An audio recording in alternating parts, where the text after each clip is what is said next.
Nosotros somos María Guadalupe Córdoba Gastelum, Fernanda Curiel, Alan Antonio Mirazo Ballesteros, Ana Lucía Trejo Armenta, Ángela González Macías, Jennifer Campa Molina, Stephanie Galindo Gómez y Valeria Mejía. Esperamos que les guste este video sobre el Renacimiento político.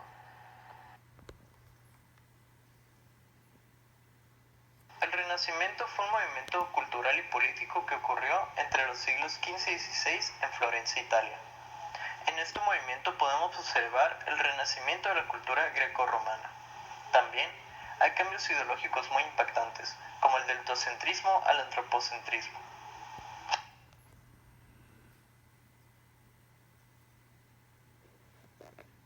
Ahora hablaremos del renacimiento político. El renacimiento político tenía un sistema feudal o feudalismo, en el que los campesinos trabajaban las tierras para los señores feudales. Este sistema luego se cambia a una monarquía, para así fortalecer la estabilidad del gobierno italiano. ¿Cuál era la causa principal de este cambio? La mala ejecución de la soberanía. Los estados no tenían un sistema centralizado, por lo que había una crisis de desorganización. Nicolás Maquiavelo fue un diplomático, funcionario, filósofo, político y escritor italiano, considerado padre de la ciencia política moderna. Fue asimismo una figura relevante del Renacimiento italiano. En 1513 escribió su tratado de doctrina política titulado Nació en el pequeño pueblo de San Cassiano en Val di Pesa, a unos 15 kilómetros de Florencia, el 3 de mayo de 1469. Hijo de Bernardo Machiavelli y de Bartolomea di Stefano Nelli. A Nicolás Maquiavelo le interesaba especialmente la manera de lograr una sociedad fuerte, unificada. Se dice también que Maquiavelo es el padre de la ciencia política moderna, porque fue el primero en emplear la descripción y la comparación entre los tipos de gobiernos existentes en su época. Esto como método para extraer conclusiones sobre la mejor forma de lograr la estabilidad política en una situación de incertidumbre.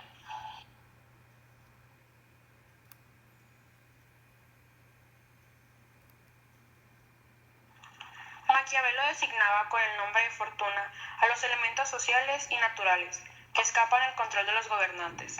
Maquiavelo sostenía que la principal obligación de quien detenía la soberanía, sea un príncipe u otra autoridad, es conservarla.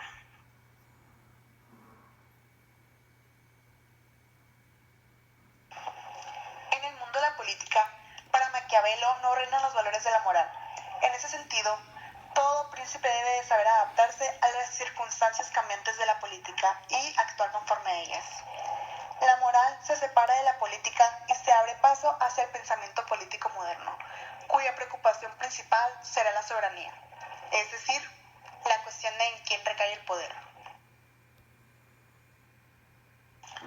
Resulta ser un dato muy importante para subrayar que Maquiavelo es un pensador moderno, porque él consiguió que el Estado fuera como una entidad soberana, no sometida al imperio de la Iglesia como en la Edad Media. Él se anticipó a la evolución política europea en los siguientes siglos, que esto fue caracterizada por la consolidación de los estados nacionales.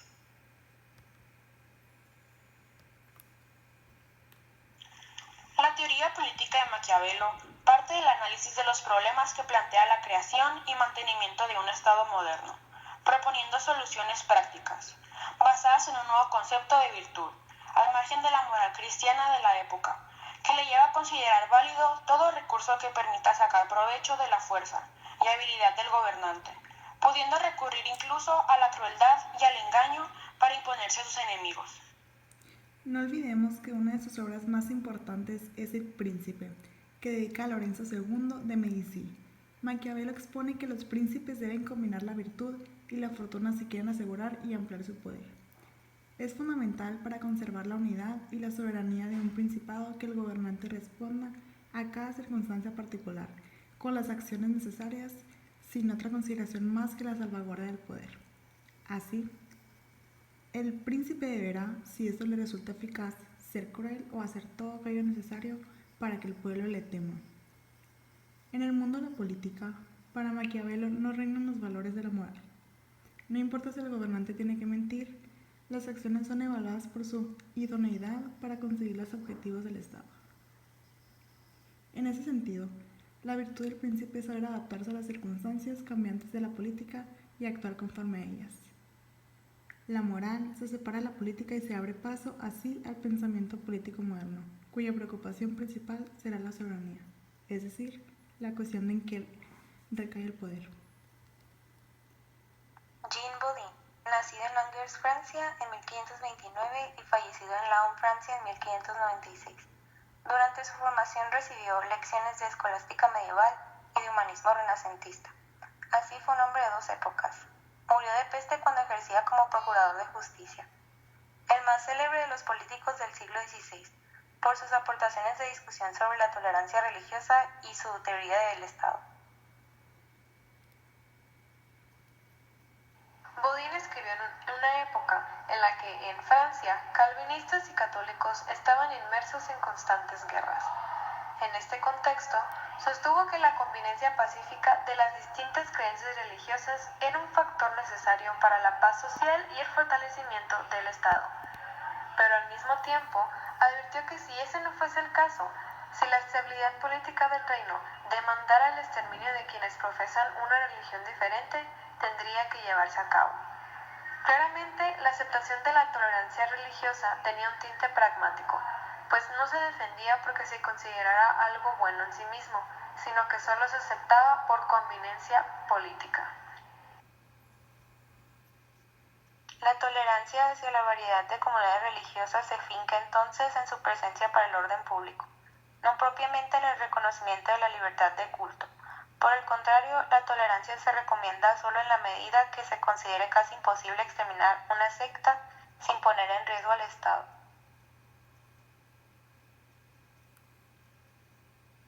Bodin plantea que el principio de laicidad del Estado es requisito para la estabilidad política de Francia. Sin embargo, su idea sigue siendo la unidad religiosa.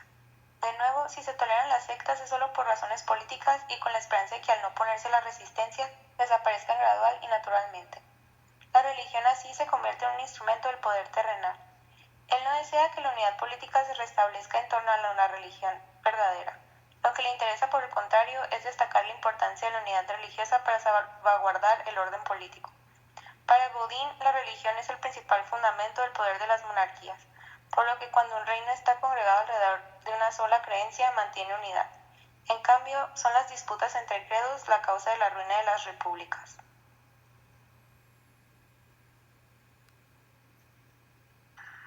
Para Bodin, el Estado surge de la familia, ya que cuando varias de ellas, con todas sus propiedades, se unen para formar una unión más grande, dan lugar al Estado, el cual posee la soberanía, es decir, un poder sin límites sobre todos los ciudadanos. La soberanía es inalienable e indivisible, lo que significa que no se puede renunciar a ella ni se puede dividir. Por esta razón, el soberano no debe estar sometido a la ley, pues es él quien la crea. Thomas More fue una figura muy reconocida en Inglaterra a comienzos del siglo XVI. Fue la voz de la conciencia en la primera reforma inglesa. Fue abogado, teólogo, escritor y miembro del Parlamento, además de desempeñar algunas comisiones diplomáticas. Su padre, Sir Juan Moro, sin duda alguna influyó en el pensamiento jurídico de su hijo. Trabajó en el Tribunal Judicial, oficio que heredaría a su hijo, donde adquirió una vasta cultura humanista. Durante un tiempo pensó en hacerse sacerdote. Vivió con los monjes de la Cartuja de Londres, dedicado a la devoción y la oración. Ahí fue donde empezó a llevar un cilicio de penitente que no se quitaría hasta el día antes de su ejecución, más de 30 años después.